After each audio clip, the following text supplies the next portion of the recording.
안녕하세요. 책 읽는 문학관 여운입니다. 오늘 낭독해드릴 작품은 서해 류성룡이 피를 토하며 쓴 임진왜란의 생생한 기록, 징비록입니다. 서해 류성룡은 임진왜란 당시 선조의 피난길을 수행하면서 전시내각의 총책임자로 나라를 이끌었습니다. 이후 벼슬에서 물러난 그는 지난 일의 잘못을 징계하여 환란이 없도록 조심하기 위해 임진왜란 7년의 기록을 담은 징비록을 집필했지요. 징비록은 최고의 전쟁 기록물로 국보 132호로 지정되어 있으며 전란의 원인과 전황 등을 치밀하고 입체적으로 기록했다는 평가를 받고 있는데요. 이는 류성룡이 임진왜란 당시 조선 조정의 총책임자로서 여러 공문서에 접근할 수 있었을 뿐만 아니라 급박했던 전황을 가장 가까이에서 받기에 가능했겠지요. 1592년 4월 13일, 18만의 일본 대군이 부산 동래로 들이닥치면서 임진왜란 7년의 긴 전쟁이 시작되었습니다. 풍부한 실전 경험과 조총으로 무장한 일본군은 순식간에 한양까지 진군했고 선조는 전란을 수습하고 백성을 보호하기보다는 도망치는 데 급급했지요. 백성들은 임금이 한양을 버리고 몰래 도망쳤다는 사실에 분노하여 경복궁을 불태웠고 의주까지 도망친 선조는 명나라로 망명하려고 했습니다. 그러자 류성룡은 조선 땅을 벗어나는 순간 조선은 더 이상 우리 땅이 아니라며 강력하게 반대했고 나는 이 나라가 하루만이라도 제대로 되었으면 한다라고 통탄하면서 무능하고 질투심 많은 군주를 대신하여 전란을 극복하기 위해 힘썼습니다. 임진왜란 당시 좌의정과 병조판서에 이어 영의정을 역임했던 류성룡은 임진왜란 이후 전란에 대한 반성과 앞날에 대한 경계에 충고를 담아 징비록을 남겼습니다. 하지만 조선은 임진왜란과 징비록에서 어떤 교훈도 얻지 못한 채 병자호란을 비롯하여 일제 식민지 등 참혹한 전쟁과 침략을 경험해야 했지요. 그리고 현재까지도 복잡한 국제 정세 속에서 위태로운 길을 가는 우리에게 징비록이 던지는 메시지는 결코 가볍지 않습니다. 임진왜란 7년, 피와 눈물로 쓴 통렬한 반성의 기록, 징비록. 그 작품 속으로 잠시 들어가 보시죠. 구독과 좋아요는 사랑입니다.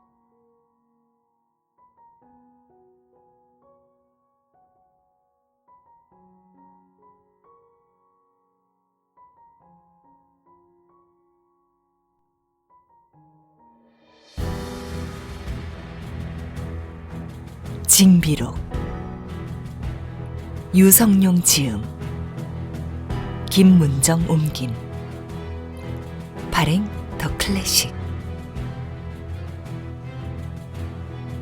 1권 제2장 우리의 국방태세와 이순신의 기용. 우리 조정에서는 왜곡이 어떻게 나올지 걱정하기 시작했다. 그래서 국경 수비에 밝은 정 3품 이상의 신하들을 뽑아 경상도, 전라도, 충청도를 순찰하며 방비하도록 했다. 김수를 경상감사로 삼고 이광을 전라감사로 삼으며 윤성각을 충청감사로 삼아 무기를 준비하고 성을 고쳐짓게 했다. 그 중에서도 경상도에 특히 많은 성을 쌓았는데 영천, 청도, 삼가, 대구, 성주, 부산, 동래, 진주, 안동, 상주의 병영을 새로 쌓기도 하고 더 크게 늘려 짓기도 했다. 당신은 오랫동안 전쟁 없이 편안하게 살아왔던 터라 온 나라가 평화로움에 젖어 백성들은 힘든 일에 동원되는 것을 기피했다. 그래서 그러한 갑작스러운 공사에 동원된 백성들은 불평을 늘어놓았다. 합천사람 1호는 나와 같은 해에 합격해 정육품인 전적을 지냈다. 그는 나에게 편지를 보내 성을 쌓는 것은 적절하지 않다라고 했다. 또 삼가 고을은 정암진이 앞을 막고 있으니 외적이 날아서 건너겠는가, 무엇 때문에 공연히 성을 쌓느라고 백성들을 괴롭히는가라고 했다.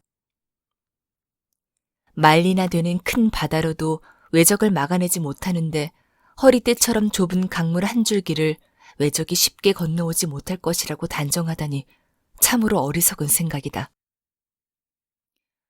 이로의 계획이 야무지지 못한 것은 물론이지만 그 당시 다른 사람들의 의견도 대체로 그와 같았다. 홍문관에서도 글을 올려 논란이 일었다. 그러나 그 당시에 경산도와 전라도에 쌓은 성은 모두 성으로서의 기능을 하지 못하고 또 그저 넓고 또 클 뿐이었다. 예를 들면 진주성과 같은 경우에는 본래 험한 지형을 이용해 만든 성이기 때문에 쉽게 방어할 수가 있었는데 성이 작다고 해 동쪽에 있는 평지로 옮겨 쌓았다. 그 후에 외적이 새로 쌓은 것을 통해 성 안으로 들어와 결국 성을 지키지 못했으니 참으로 답답한 노릇이었다. 대체로 성은 작더라도 튼튼하게 쌓아야 제 기능을 할 수 있는데 오히려 크지 않음을 걱정해 크게 만드는 것에만 힘을 쏟은 것이다. 그 당시의 의식이 그런 편이었다.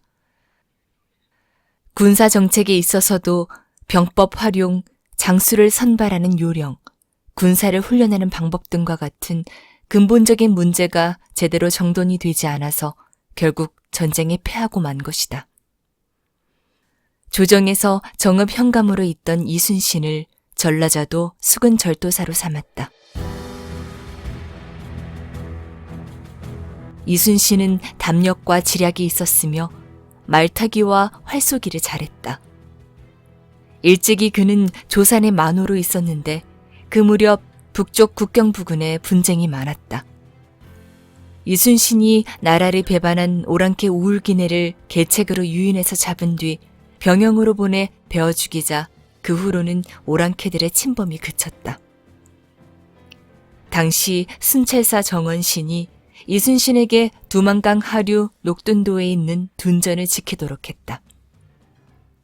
안개가 자욱한 어느 날 군사들이 모두 추수를 하러 나가고 울타리 안에는 단지 10여 명만 남아 있었다.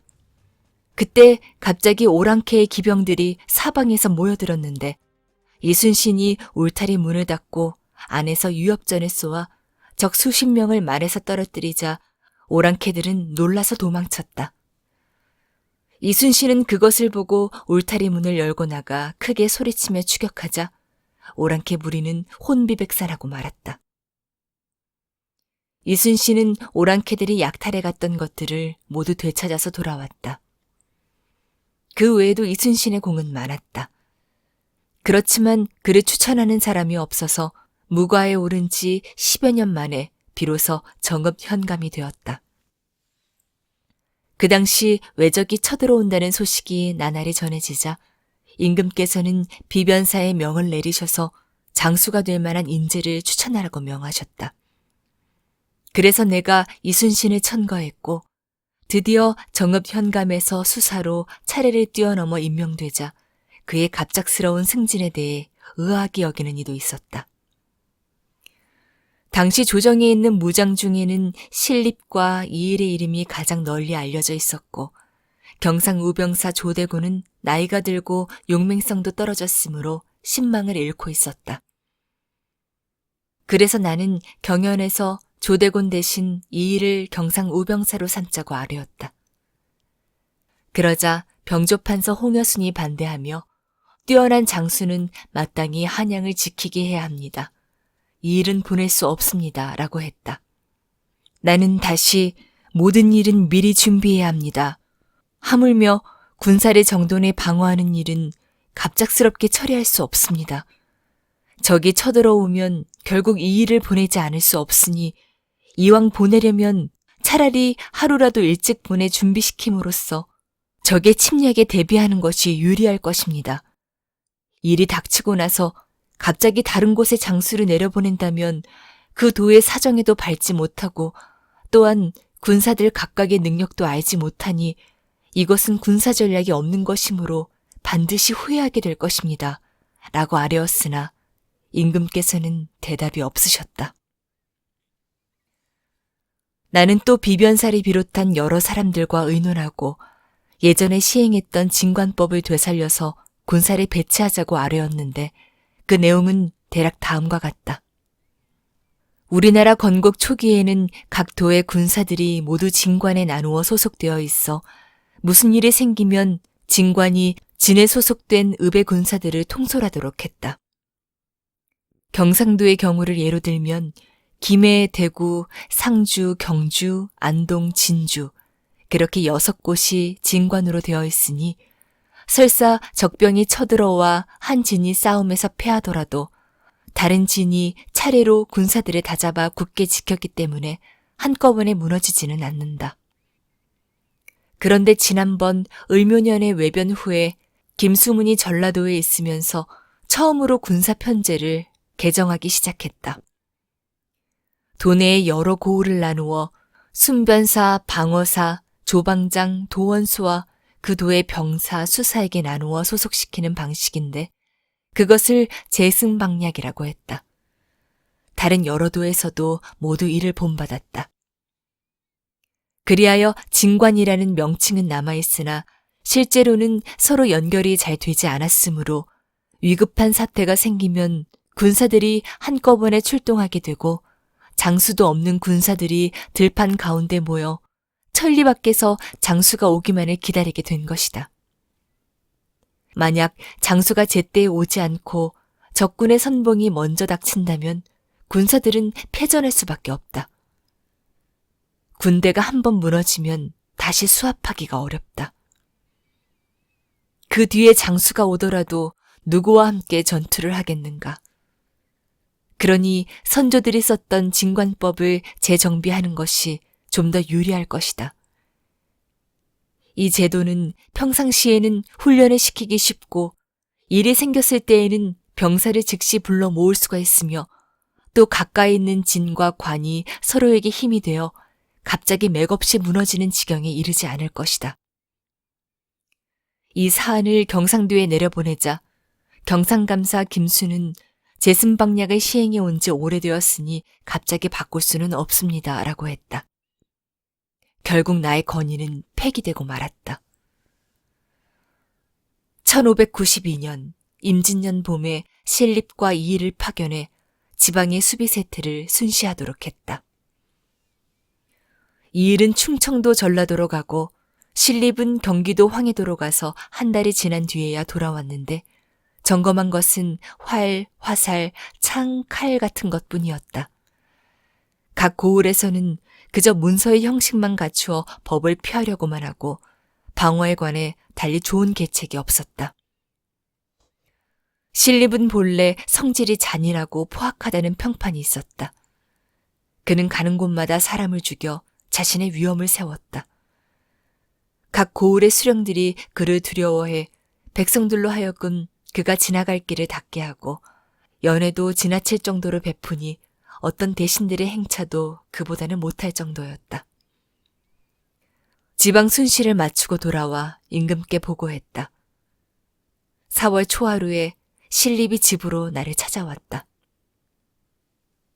내가 그에게 머지않아 전쟁이 일어나면 공이 마땅히 군사를 맡아야 할 것이오. 공의 생각에는 오늘날 적의 군사력이 어떻다고 보시오? 라고 물었다. 신립은 매우 가볍게 여기고 대답하기를 그것은 걱정할 것이 없습니다. 라고 했다. 내가 그렇지가 않소. 예전에는 외적이 칼창만 믿고 있었지만 지금은 조총과 같은 좋은 무기도 있으니 가벼이 볼 수는 없을 것이오. 라고 말했다. 그러자 신립은 거침없이 조총이 있다고 하더라도 어찌 쏠 때마다 다 맞힐 수가 있겠습니까? 라고 했다. 나는 우리나라가 전쟁을 안 한 지 매우 오래되어 군사들이 나약해져 있으니 실제로 전쟁이 일어난다면 버티기 어려울 것이오. 내 생각으로는 몇 해 뒤에 군사들이 강해진다면 난을 수습할 수 있겠지만 지금으로서는 매우 걱정이 되오. 라고 했다. 그러나 신립은 더는 내 말에 듣지 않고 가버렸다. 신립이 1583년, 계민년 선조 16년 온성 부사로 있을 때의 일이었다. 오랑캐들이 종성을 포위하자 신립이 달려가서 구원했다. 그때 그는 겨우 10명 남짓한 기병과 돌진해 오랑캐들을 물리쳤다. 조정에서는 신립을 장수감으로 여겨 그를 승진시켜 북병사로 삼았다가 다시 평안병사로 승진시키고 얼마 안 되어 품계를 정이품 자헌대부로까지 올려주었다. 병조 판서를 욕심낼 정도가 된 그는 잔뜩 자신감에 차서 마치 옛날 명나라의 조괄이 진나라를 업신여기던 것처럼 그 어떤 두려움도 느끼지 않게 되었다. 그러자 견식이 있는 사람들 모두 그를 염려했다.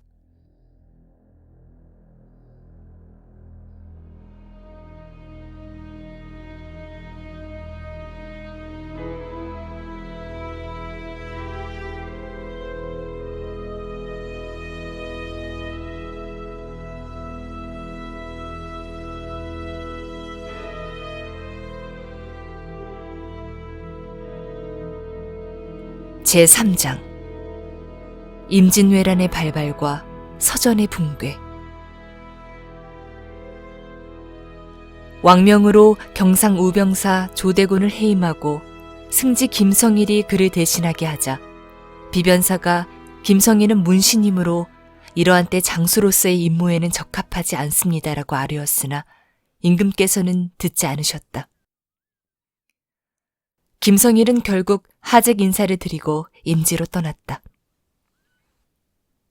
4월 13일에 외적이 국경을 침범해 부산포가 함락되고 첨사 정발이 전사했다. 외국에 사신 야나가와 시게노부, 겐소 등이 우리 통신사와 함께 우리나라로 와서 동평관에 머무르고 있을 때의 일이었다.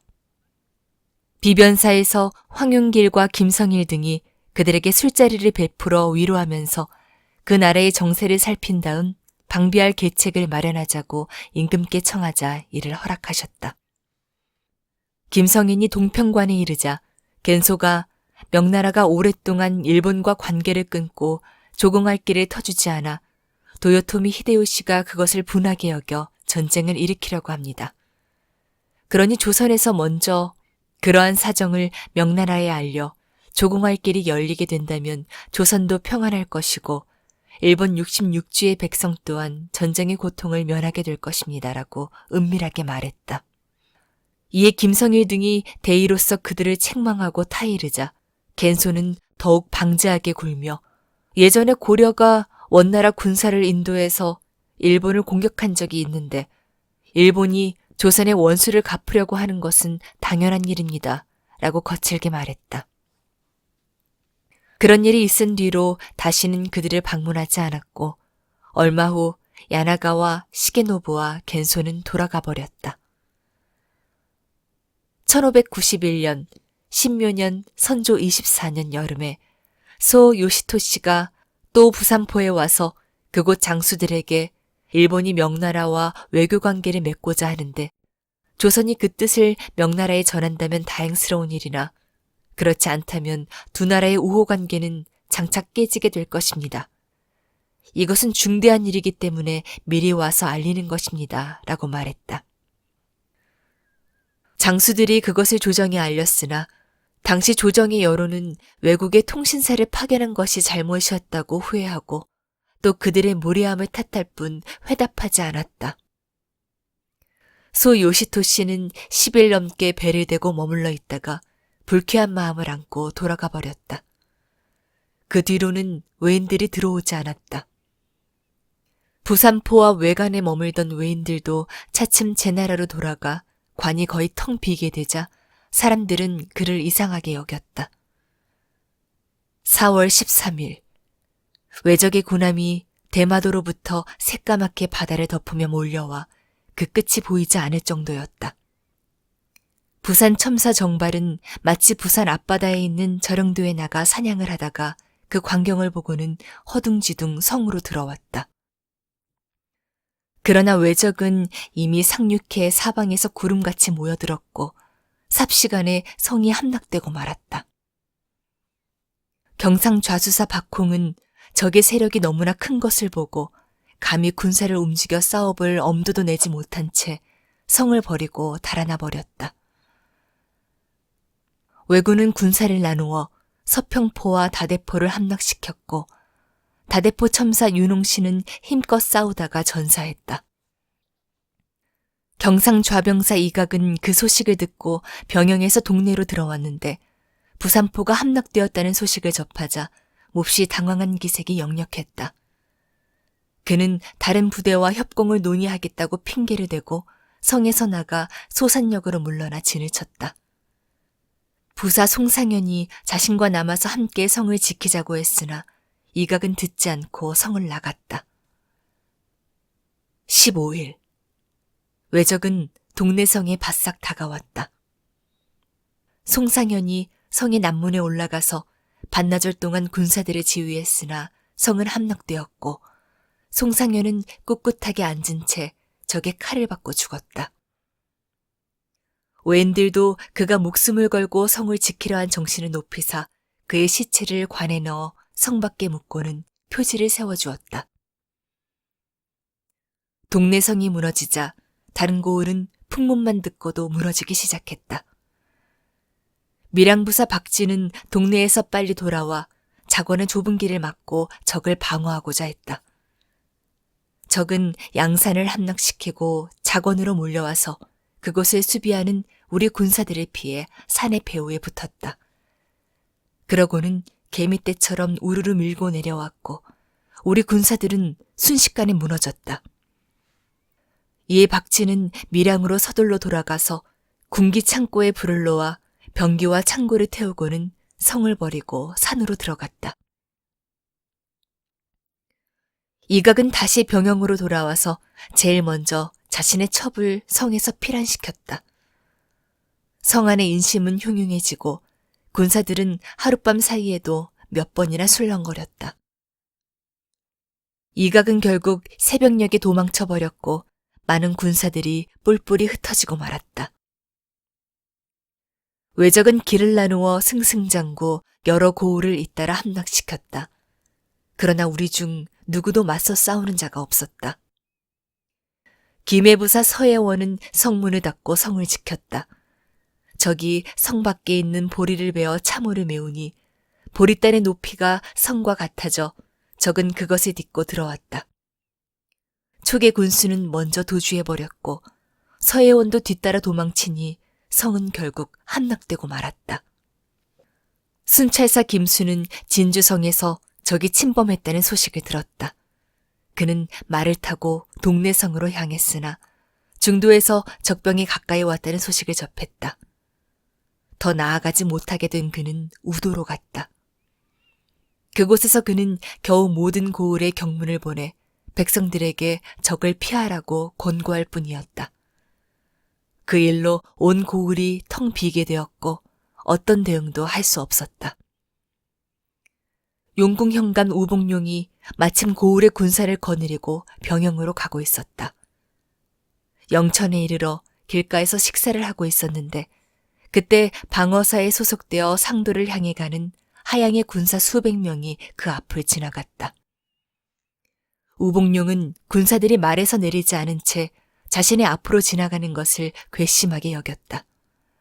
그래서 그들을 붙잡아 반란을 일으키려 한다며 트집을 잡고 꾸짖었다. 이에 하양 군사들이 병사의 공문을 내보이며 자신들의 신분을 확인하도록 했다. 그러나 우복룡은 자신이 거느리고 있는 군사들을 움직여 그들을 모두 죽였다. 들판은 시체로 가득하게 되었다. 그런데 순찰사 김수는 우복룡이 도리어 공을 세운 것이라고 조정에 보고했다. 우복룡은 정삼품 통정대부로 승진하고 급기야 정의적을 대신해 안동부사가 되었다. 그 후 하양 군사들의 가족은 사또가 새로 부임할 때마다 말머리를 맞고 원통한 사정을 호소했다. 그러나 그 당시 명성이 높았던 우복룡의 잘못을 인정하는 사람은 아무도 없었다. 4월 17일 이른 아침, 다급한 상황을 알리는 보고가 처음 조정에 도착했는데 그것은 좌수사 박홍이 올린 장계였다. 대신들과 비변사가 모두 빈청에 모여 임금께 뵙기를 청했다. 그러나 허락되지 않았다. 그들은 다시 글을 올렸다. 이일을 순변사로 삼아 중로로 내려보내고 성은기를 좌방어사로 삼아 좌도로 내려보내고 조경을 우방어사로 삼아 서로로 내려보내고 유국량을 조방장으로 삼아 중령을 지키게 하고 변기를 조방장으로 삼아 조령을 지키도록 하며 경주 부윤 윤희남은 문신으로 나약하고 겁이 많으니 그를 해임하고 정강계부사로 있던 병응성을 기복 출사시켜 경주 부윤으로 삼는다는 내용이었다. 그들에게는 제각기 군관을 뽑아서 함께 가도록 했다. 잠시 후에 부산포가 함락되었다는 보고가 들어왔다. 당시 부산포는 적에게 포위되어 통행할 수 없었으므로 소식을 들을 수가 없었다. 박홍이 올린 장계에는 높은 곳에 올라가 바라보니 붉은 깃발이 성 안에 가득했고 그것을 보고 성이 함락된 줄 알았습니다. 라고 되어 있었다. 그것은 곧 부산포가 함락되었음을 뜻하는 것이다. 이 일은 한양에서 정예군사 300명을 거느리고 가려고 했다. 그러나 병조에서 선발한 병사들은 대부분 집에서 살림하던 사람들이거나 유생과 아전뿐이었다. 유생과 아전을 모아 점검을 해보니 유생들은 갓을 갖추어 쓰고 시권을 들고 있었으며 아전들은 평정건을 쓰고 나왔다. 모두 병사로 뽑히는 것에 불만을 품은 사람들로 뜰이 가득 찼다. 그래서 이 일은 명령을 받은 지 사흘이 지나도록 출발하지 못했으므로 조정에서는 이 일을 먼저 가게 하고 별장 유욕에게 군사를 거느려 뒤따라가도록 했다. 나는 병조판서 홍여수는 임무를 다할 수 없으며 또 군사들의 원망이 많으니 바꾸어야 한다고 아뢰자 그를 대신하여 김응남이 병조판서에 임명되고 심충겸이 병조참판에 임명되었다. 대간에서 또 아뢰기를 마땅히 대신 중에서 적당한 사람을 뽑아 채찰사로 삼아 여러 장수들을 감독하고 격려하게 해야 한다고 아뢰었다. 그래서 영의정이 왕명을 받고 나를 추천했다. 이에 나는 임금에게 청하여 김응남을 부사에 임명해달라고 청했다. 전에 의주 목사로 있던 김여물은 무예가 뛰어나고 지혜도 있는 사람인데 당시 어떠한 사건에 연루되어 옥에 갇혀 있었다. 나는 임금께 아뢰어 그의 죄를 용서해 내가 데려갈 수 있게 했고 무사 중에 비장이 될 만한 사람을 모집해 80여 명을 얻게 되었다. 얼마 지나지 않아 정세가 위급하다는 보고가 잇따라 들어왔다. 적의 선봉이 벌써 밀양 대구를 지나서 장차 조령 아래까지 다가온다는 소식을 듣고 내가 김응남과 신립에게 적이 이미 깊이 쳐들어왔으니 사태가 위급하게 되었소. 장차 어떻게 해야 하겠소? 라고 묻자 신립은 이 일이 전방에 나가 있으나 그를 지원할 후속 부대가 없습니다. 비록 채찰사께서 내려가시더라도 직접 싸우는 장수는 아니십니다. 먼저 용맹한 장수를 내려가게 해서 이 일을 지원할 계책을 마련하는 것이 좋지 않겠습니까? 했다. 가만히 보니 신립은 자신이 가서 이 일을 지원하겠다는 것이었다. 내가 김응남과 함께 임금을 뵙고 신립의 말대로 아뢰니 임금께서는 곧 신립을 불러 사실을 물으시고 마침내 그를 도승 변사로 삼았다. 신립이 대궐 문 밖에 나가서 직접 무사를 모집했으나 따라가기를 원하는 사람들이 없었다. 이때 나는 중추부에서 떠날 일을 준비하고 있었는데 신립이 내가 있는 곳에 와서 뜰 안에 모집된 군사가 많이 모여 서 있는 것을 보고는 얼굴에 매우 노안빛을 띠고 김응남 판서를 가리키면서 이런 분을 대감에 데리고 가서 무슨 일에 쓰겠습니까? 제가 대감의 부사가 되어 함께 가기를 원합니다. 라고 했다. 나는 무사들을 모집해도 자신을 따라 나서는 사람들이 없어 신립이 노여워하는 것을 알고 웃으면서 다 같은 나라 일인데 어찌 이것이니 저것이니 따지겠어. 공은 이미 갈 날이 급박하니 내가 모아둔 군관들을 먼저 데리고 떠나시오. 나는 따로 모집해 따라가겠소 라고 했다. 그러면서 군관 이름이 쓰인 명단을 그에게 내어주니 신립은 뜰 안에 모여선 무사들을 돌아보면서 이리 오너라 하고는 이끌고 나갔는데 여러 무사들은 모두 시리에 찬 기색으로 따라갔으며 김여물 또한 같이 갔으나 마음속으로는 썩 내키지 않는 기색이었다. 신립이 떠나려 하자 임금께서 불러보시고 보검을 내려주시며 이 리아의 장수들 중에 그대의 명령을 따르지 않는 사람이 있거든 이 칼을 쓰시오 라고 말씀하셨다. 신립은 임금께 하직하고 물러나와 다시 빈청으로 와서 대신을 뵙고 인사를 했다. 그런데 막 섬도를 내려설 무렵 머리에 쓰고 있던 사모가 갑자기 땅에 떨어지자 보는 사람들이 놀라서 얼굴빛이 변했다. 신립이 용인에 이르러 임금께 올리는 글에 자신의 이름을 쓰지 않자 사람들은 혹시 그가 마음속에 다른 뜻을 품은 것은 아닐까 의심하기도 했다. 경상 우병사 김성애를 잡아 옥에 가두려 했으나 그가 한양에 이르기 전에 죄를 용서하고 다시 초유사로 삼았으며 하만 군수 유승인을 우병사로 삼았다. 김성일은 처음 우병사로 임명되어 임주로 가는 도중 상주에 이르러 적군이 이미 국경을 침범했다는 말을 듣고 밤낮으로 달려서 본영으로 오던 중 도중에 전임자 조대곤을 만나 일절을 교환했다.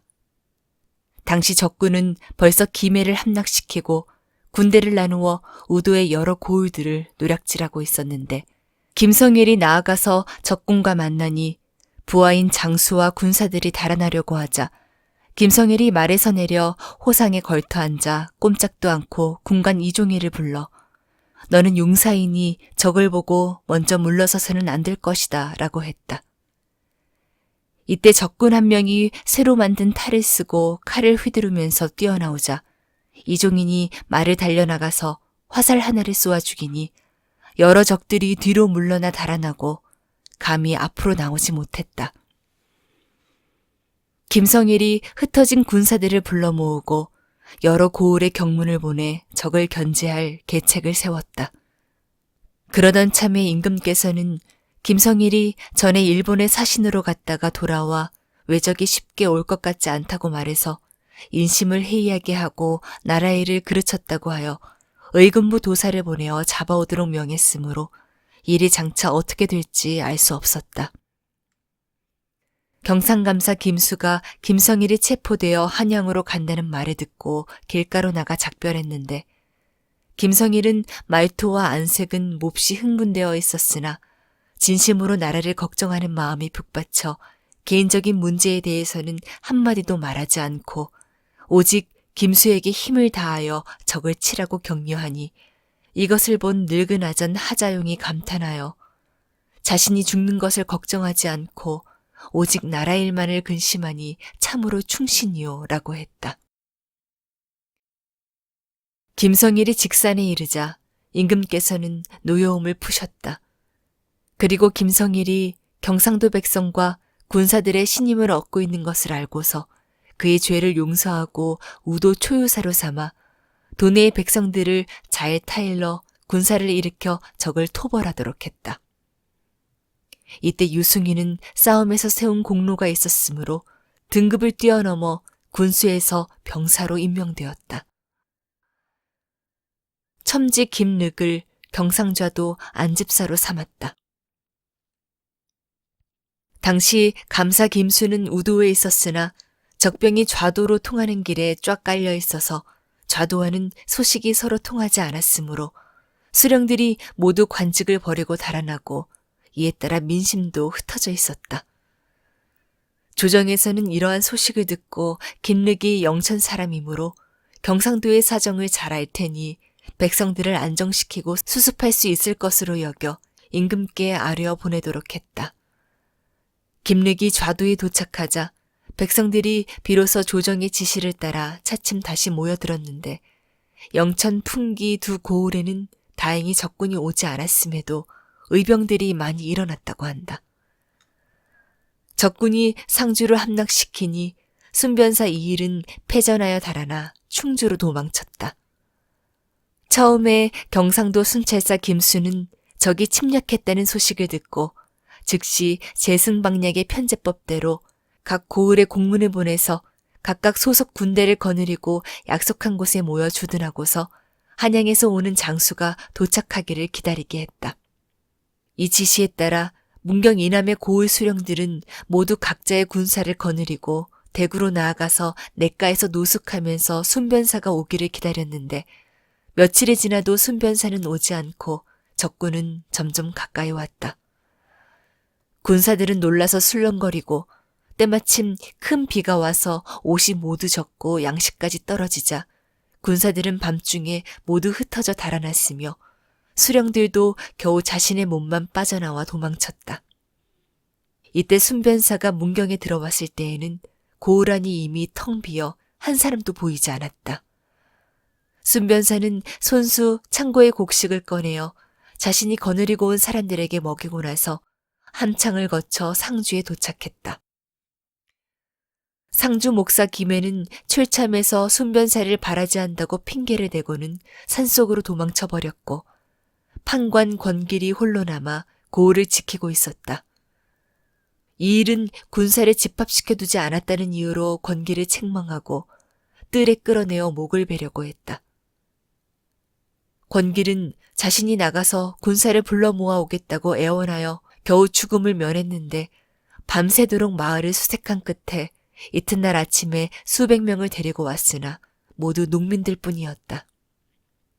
이 일은 상주에서 하루를 머물면서 창고에 곡식을 내어 흩어져 있는 백성들을 달려오 모으니 산골짜기 속에서 하나씩 하나씩 모여든 것이 또한 수백 명이 되었다. 이리하여 갑자기 군대를 편성하긴 했으나 제대로 전투를 할 만한 사람은 하나도 없었다. 이때 적군은 이미 선상까지 와 있었다. 저녁 무렵에 계령현 사람 한 명이 와서 적군이 이미 가까이 왔다고 보고했다.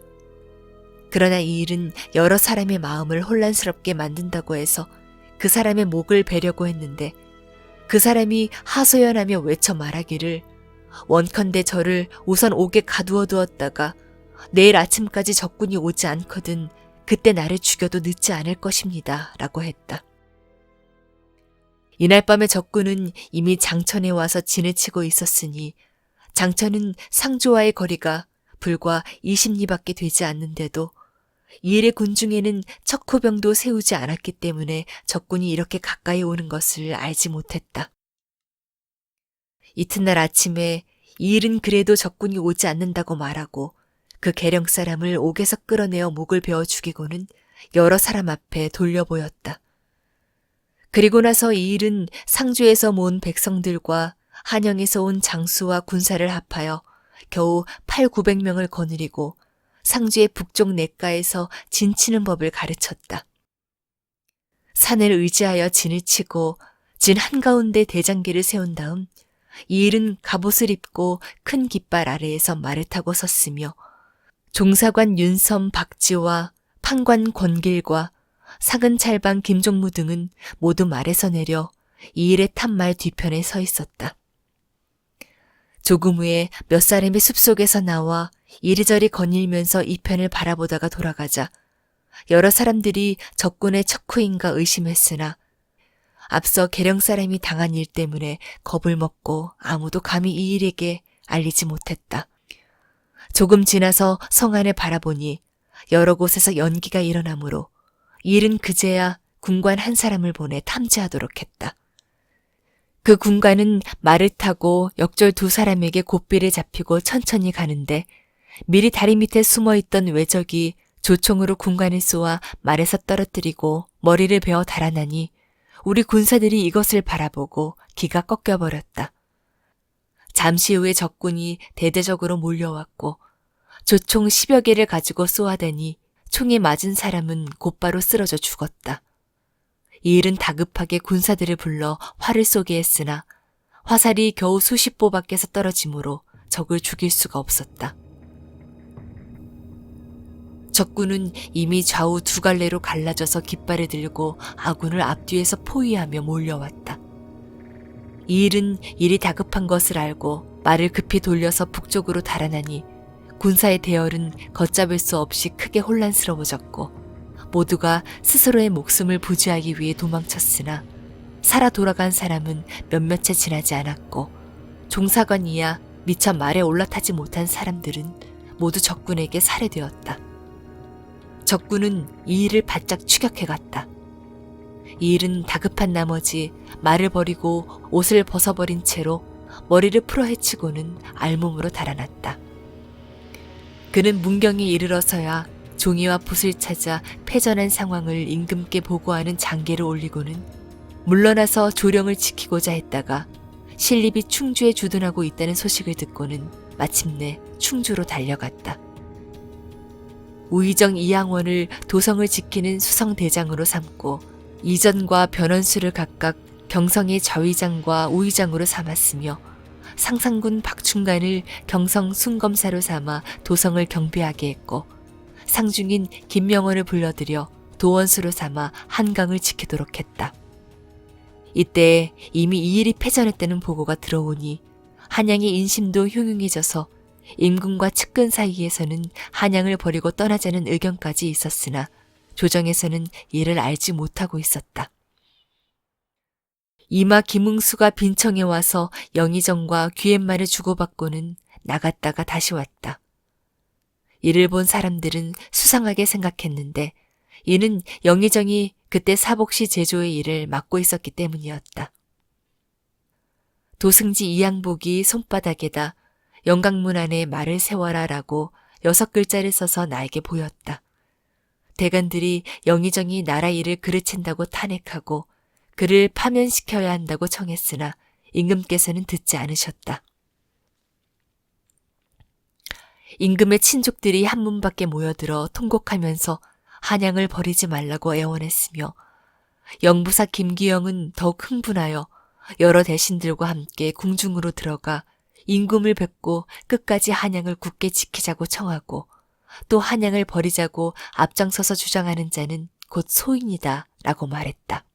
임금께서는 교지를 내리시기를 종묘와 사직이 이곳에 있는데 내가 장차 어디로 간단 말이냐라고 했으므로 여러 사람들이 마침내 물러나갔으나 상황은 어찌할 수가 없게 되었다.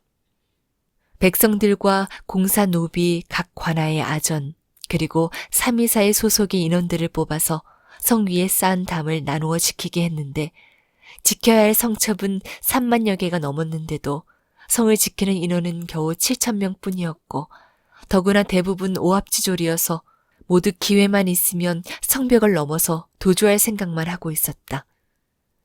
책임을 맡고 있는 군사들은 물론 병조에 소속된 정규의 군인들이었지만 이들도 아전들과 서로 짜고 농간을 부려 뇌물을 받고 슬그머니 놓아보내는 사례들이 매우 많았고 관원들 역시 군사들이 가버리는가 남아있는가를 묻지도 않았으므로 급한 일에 다다라서는 모두가 쓸 수가 없는 위인들이었으니 군병에 관한 행정의 해이함이 한결같이 이 지경에 이르렀다. 대신들이 왕세자를 세워 인심을 수습하자고 청했으므로 임금께서는 그에 따랐다. 동지사 이덕형을 왜군과 교섭할 사자로 파견했다. 상주 전투에서 패배해 후퇴할 때 일본어 통역관 경응순이란 사람이 이 일에 부대에 끼어 있다가 적군에게 사로잡혀 포로가 되었다. 그때 왜군의 장수 고니시 유키나가가 도요토미 히데요시가 보낸 문서와 예주에 보내는 공문 한 통을 경응순에게 주어서 우리 측에 전하게 했다. 경응순을 보내면서 그는 다음과 같이 말했다. 동네에 있을 때 올산 군수를 산채로 잡아 도요토미 히데요시의 편지를 주어 보냈는데 지금까지 아무런 회답이 없다. 조선에서 만약 우리와 강화할 의사가 있다면 이덕형을 보내어 오는 28일에 충주에서 나와 만나게 하는 것이 좋을 것이다 라고 했다. 특별히 이덕형을 지목한 것은 이덕형이 지난해에 일찍이 선의사가 되어 외국의 사신을 대접한 일이 있어 고니시 유키나가가 그를 보고자 한 것이다. 경흥순이 한양에 와서 고니시 유키나가의 글과 말을 전했다. 이때는 일이 워낙 급해서 어떻게 대처해야 할지 선뜻 좋은 대책이 나오지 않았으나 혹시 이 일을 계기로 왜군의 진격을 늦출 수도 있을까 하는 생각이 들었다. 이덕형 또한 자신이 가기를 청하니 조정에서는 예조에서 답서를 만들어 쓰고 이덕형은 그것을 가지고 경흥순을 데리고 갔다. 그런데 이덕형이 가는 길에 충주가 이미 함락되었다는 소식을 들었다. 이덕형은 먼저 경흥순을 보내어 사정을 알아보게 했다. 그러나 경흥순은 적의 장수 가토 기요마사에게 살해되었으므로 이덕형은 중도에서 길을 돌려 되돌아와 그때 임금이 계시던 평양으로 가서 임금께 보고했다. 혁홍성이 남두성을 침범했다. 그것은 재앙이나 난의 조짐으로 여겼다. 조정에서 경기, 강원, 황해, 평안, 함경 등 각 도의 군사를 징발하여 한양 방위를 지원하도록 했다. 이조판서 이원익을 평안도 도순찰사로 삼고 지중추부사 최응원을 황해도 도순찰사로 삼아 모두 그날로 떠나가도록 했다. 장차 임금께서 서쪽으로 옮겨야 한다는 의견이 있었다. 그런데 이원익은 전에 안주 목사로 있었고 최응원은 황해 감사로 있을 때 모두 어진 정치를 베풀어 백성들의 환심을 얻었기 때문에 그들에게 먼저 가서 백성들의 마음을 어루만지고 잘 타일러 임금의 순행에 대비하도록 한 것이다. 적병이 충주에 침입했고 신립이 맞서 싸우다 전사하자 우리 군사들은 크게 무너졌다. 신립이 충주에 이르렀을 때 충청도의 여러 고을에서 군사들이 모여들어 8,000여 명이나 되었다. 신립이 처음에는 조령을 지키려고 했으나 이 일이 패전했다는 소식을 듣고는 그만 넋을 잃고 충주로 갔다. 그리고는 이일, 변기 등의 장수를 불러 모두 충주로 오도록 했는데 험준한 곳을 버리고서 지키지 않았을 뿐만 아니라 호령만 번거롭고 요란스러우니 보는 사람들은 그가 반드시 패전할 것이라고 예상했었다. 그가 평소에 가까이 하던 친근한 군관 한 사람이 와서 적군이 벌써 조령을 넘었다고 은밀히 보고했는데 이때가 27일 초저녁이었다. 이 말을 듣고 신립이 갑자기 성 밖으로 뛰어나가자 군사들이 매우 술렁대었다. 신립이 어디 있는지 알 수가 없었는데 밤이 깊은 뒤에야 몰래 객사로 돌아왔다. 이튿날 아침에 군관이 망년되이 거짓말을 했다 하여 끌어내어 목을 베고 임금께 장계를 올리기를 적군이 아직 상주를 떠나지 않았습니다라고 했으나 적군이 이미 심리 안에 와 있는 것을 알지 못했다. 신립은 군사를 거느리고 탕금대 앞 두 강물 사이에 나가 진을 쳤는데 이곳은 주변에 논이 있고 물과 풀이 서로 얽혀 있어서 사람이나 말이 달리기에 불편한 곳이었다. 조금 후에 적군이 단월역에서부터 길을 나누어 쳐들어오는데 그 기세가 마치 비바람이 몰아치는 것과 같았다. 적군의 한 부대는 산을 따라 동쪽으로 나오고 다른 한 부대는 강을 따라 내려오니 포소리는 땅을 진동시키고 먼지는 하늘에 가득했다. 신립은 어쩔 줄 모르고 말을 채찍질해서 몸소 적진에 돌진하고자 2번이나 시도했으나 결국 쳐들어가지 못하고 되돌아와 강물에 뛰어들어 죽었으며 여러 군사들도 모두 강물에 뛰어들어 시체가 강물을 덮고 떠내려갔다. 김여물도 혼란한 군사 속에서 죽었으나 이 일은 동쪽 산골짜기에서 빠져나와 도망쳤다. 당초의 조정에서는 적병의 세력이 매우 강하다는 말을 듣고 이 일에 혼자 힘으로는 감당하기 어려울 것이라 염려했으나 신립은 당대의 명장이므로 군사들이 두려워하고 복종하니 그가 대군을 거느리고 이 일의 뒤를 따라가게 한 것이다. 이렇게 해서 두 장수가 서로 세력을 합친다면 적군을 막을 수 있을 것으로 기대했다. 그 계책은 잘못된 것이 아니었다. 다만 불행하게도 경상도에 배치되어 있던 수군 장수나 육군 장수들이 모두 겁쟁이였다. 바다에서는 우선 좌수사 박홍은 군사를 한 사람도 출동시키지 않았고 우수사 원규는 비록 수로는 좀 멀지만 거느리고 있던 배가 많았으며 또 적병이 단 하루 동안에 모두 몰려온 것이 아니므로 우리 편에서 군대를 있는 대로 다 거느리고 앞으로 진출하여 군사적인 위세를 과시하며 대치해 보일 필요가 있었다. 그래서 다행히 한 번만이라도 싸워 이겼더라면 적군은 마땅히 후방을 염려해 그렇게 갑자기 내륙 깊숙이 쳐들어오지는 못했을 것이 분명하다. 그런데 원규는 먼 곳에서 적군을 바라만 보고 몸을 사려 한 번도 접전을 하지 않고 멀리 피해가서 싸우려 들지 않았다. 한편 적군이 육지에 오른 뒤에는 어떠했던가. 좌병사 이각이 해임되고 우병사 조대곤이 해임되는 동안에 적군은 북을 치면서 거침없이 진군했다. 수백 리에 지키는 이 없는 땅을 짓밟으면서 밤낮으로 북쪽을 향해 올라오는데 어느 한 곳에서도 감히 대항하여 적군이 진격하는 기세를 늦추려는 사람이 없었다. 그리하여 상륙한 지 10여 일이 채 안 되어 벌써 상주에까지 이르렀던 것이다.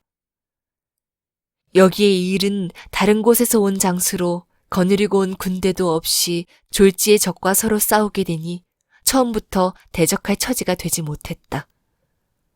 신립이 충주에 이르기 전에 이 일이 먼저 패전하는 바람에 정군의 진퇴에 두서가 없었다. 일이 이로써 크게 어긋나게 되었으니 가슴 아픈 일이다. 나중에 들으니 적군이 상주에 들어와서 오히려 험한 요충지에 이르면 선뜻 통과하지 못하고 지나는 것을 두려워했다고 한다. 문경현 남쪽 10여리 지점에 경상좌도와 우도의 경계에 고모성이라는 옛 산성이 있다. 성 주변의 지형은 두 산골짜기가 마치 가운데를 잘라 묶은 듯하고 골짜기 가운데로는 큰 시내가 굽이져 흐르며 길은 그 산성 아래로 골짜기를 따라 뚫려 있는 그런 곳이다. 적군은 이곳을 지키는 군사가 있을까 두려워서 사람을 시켜 2번, 3번 탐지해본 뒤에야 지키는 수비병이 없는 것을 알고는 노래를 부르고 춤을 추면서 이곳을 지나갔다고 한다. 그 후에 명나라 장수인 제독 이여송이 적군을 추격하여 조령을 지나다가 탄식하여 말하기를 이렇게 좋은 요새가 있는데도 지킬 줄을 몰랐으니 총병 신립은 전략을 세울 줄 모르는 사람이다 라고 했다. 대체로 신립은 날쌔여서 그 당시 이름을 얻었으나 전략을 세우는 것은 그의 장기가 아니었다. 옛 사람들이 말하기를 장수가 병법을 알지 못하면 그 나라를 적군에게 내어주는 것이다 라고 했는데 지금에 와서 비록 후회한들 무슨 소용이 있으랴마는 그래도 훗날의 경계는 될 수 있겠으므로 상세히 기록해 두는 것이다.